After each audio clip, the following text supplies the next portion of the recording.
Welcome back to my 100% playthrough of Heretic on the Black Plague Possesses the difficulty, played through the Heretic plus Hexen re-release on the Kex Engine.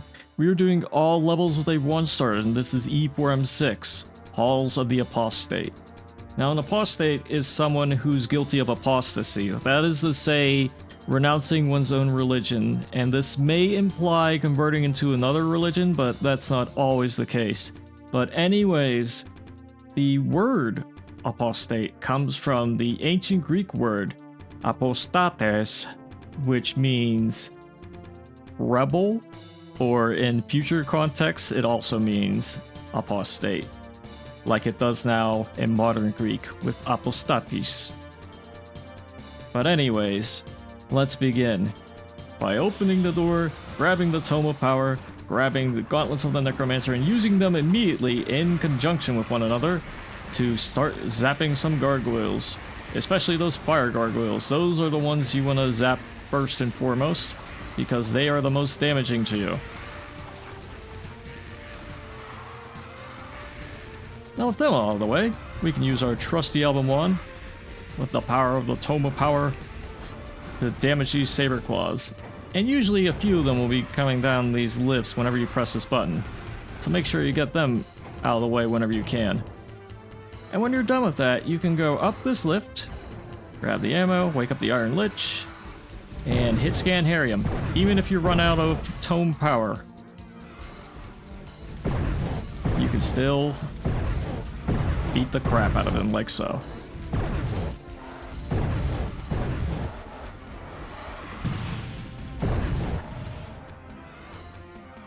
You can also go over here to grab the Shadow Spear, if you want to annoy the Saber Claws and the Iron Lich,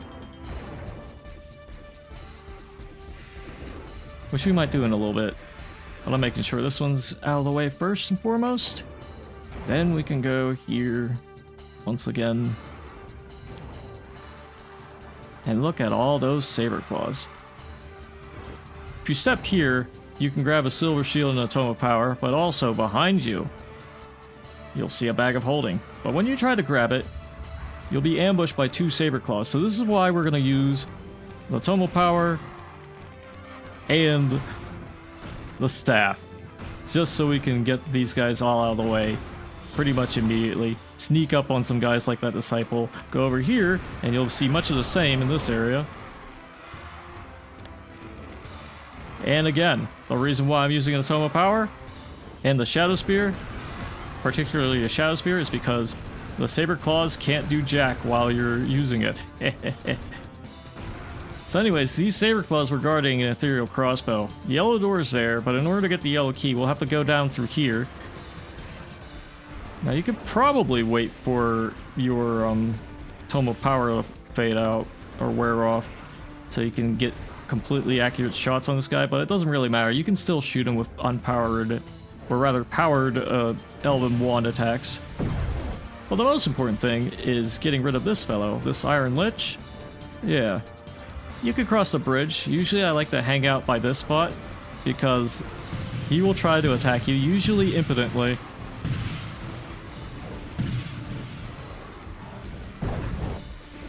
Because of these pillars protecting the way. And if it's not the pillars, then it's the window that he's trying to shoot from. He's not able to break through it. Anyway, see all these lava spouts? We're gonna have to go down and meet them, because we have to get some items. Yeah, there are quartz flasks in the centers here. Yeah, both sides. And as you can see, there's something going on with the portals here. These ones in front will take you upstairs, whereas the ones in the back will take you back to this spot right here. Anyways, with that all out of the way, we can go and quickly grab the yellow key, and let's immediately head out, place some time bombs, blow up some Saber Claws as a result.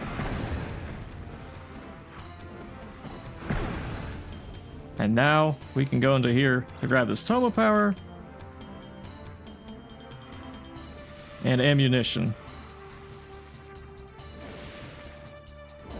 And at last we can take these portals, either one in the front And since we have the yellow key, we're able to go to here. And look at that. The Iron Lich that was here was very generous in dealing with all the other burdens. But those crystal shards, those ice shards aren't very nice.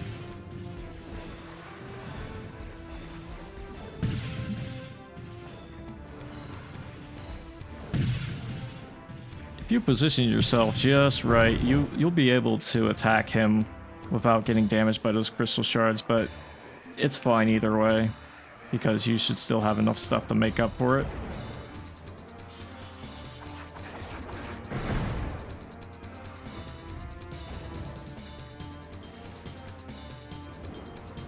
But I didn't have enough ammo to snipe him with, because I didn't grab the other one. Oh well.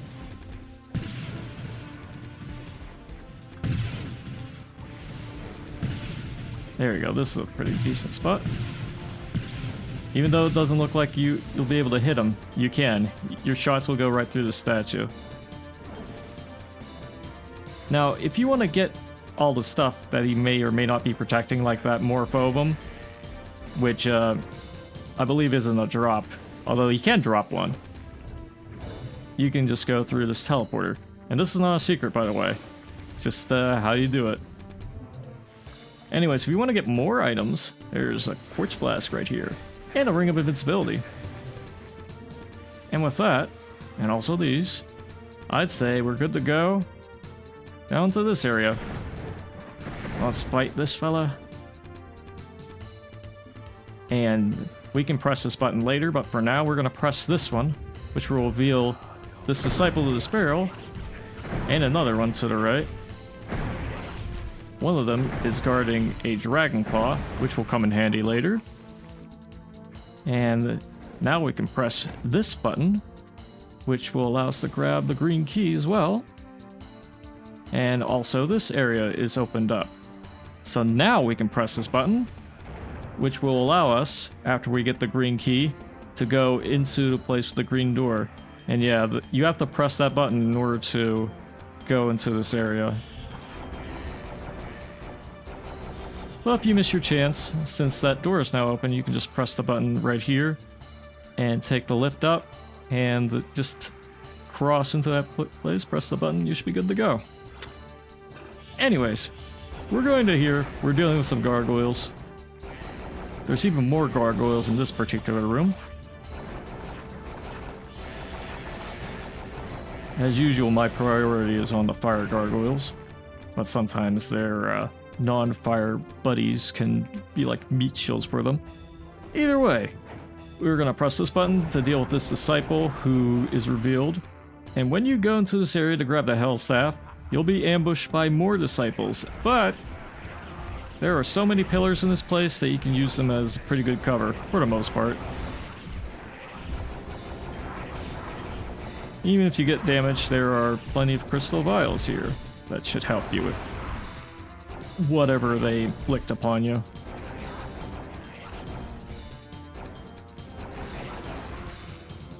Now with them out of the way, we can grab everything. They're guarding some ammo here and there, but aside from that, we should be ready to go into here.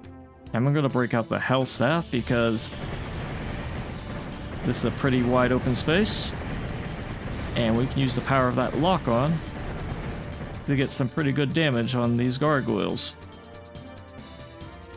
Likewise, you want to be ready for when you try to grab this yellow key, or not the yellow key, the blue key. And chicken, some of these disciples, you might get 3, you might get 2. Either way, getting a few of them out of the way is better than getting none of them out of the way, I'd say. Anyways, this is a pretty nasty ambush otherwise.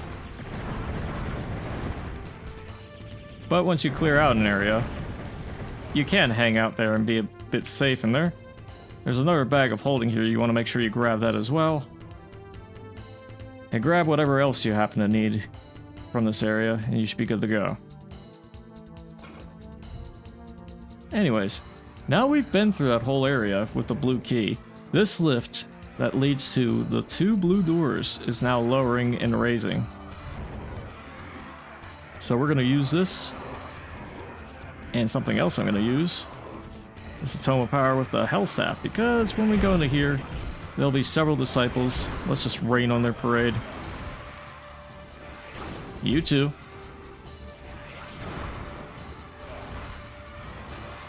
And now I can go into here. And I'm going to use a Ring of Invincibility. Just to say I did.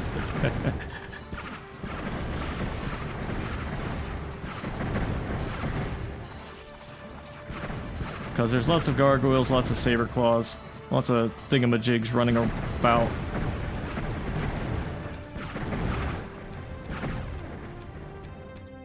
You know, stuff like that.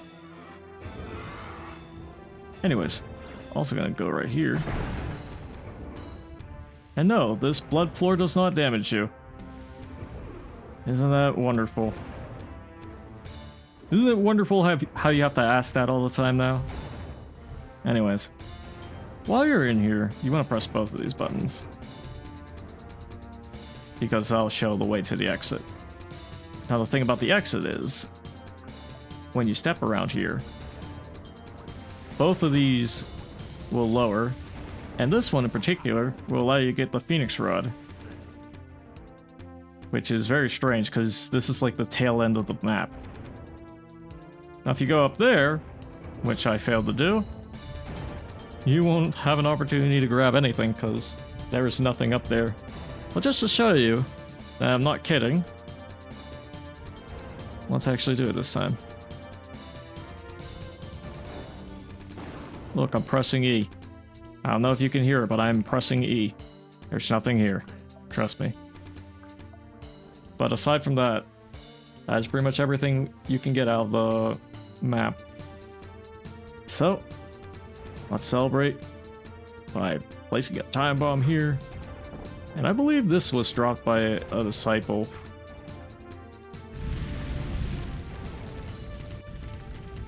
Because it was right there, and I don't remember a tome being right there. If you have any place you want to backtrack to, you could use the Wings of Wrath. But aside from that, we are done. So, Halls of the Apostate. Or the Apostate, depending on how much you want to stress it. Yeah, it's a pretty straightforward map. I guess the hardest part is the start. If you aren't ready to immediately use a Tome of Power, as well as grab the Gauntlets of the Necromancer. It isn't too difficult to get past those gargoyles, but once you do, you should be able to get both of them. Both of the item and the gauntlets. And you should be ready to quickly go to town on these guys. And remember, the Gauntlets of the Necromancer, when powered up, have a longer range, and they can help you suck the enemy's health right out of them. So that start shouldn't be too much of a problem.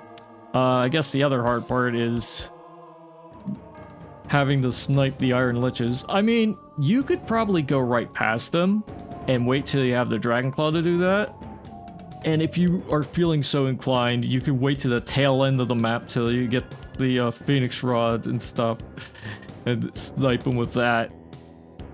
Well, more so the second Lich rather than the first one, because the first one is going to be waiting for you in that window, and if you don't deal with him by then, he'll be waiting for you at the end of the map, which is also inconvenient, if not more so than dealing with him in the room with all the lava spouts. So, with all that out of the way, we are done with E4M6. Stay tuned for the next video where we go into E4M7. Ramparts of Perdition. But until then, I'll see you when I see ya, so see ya.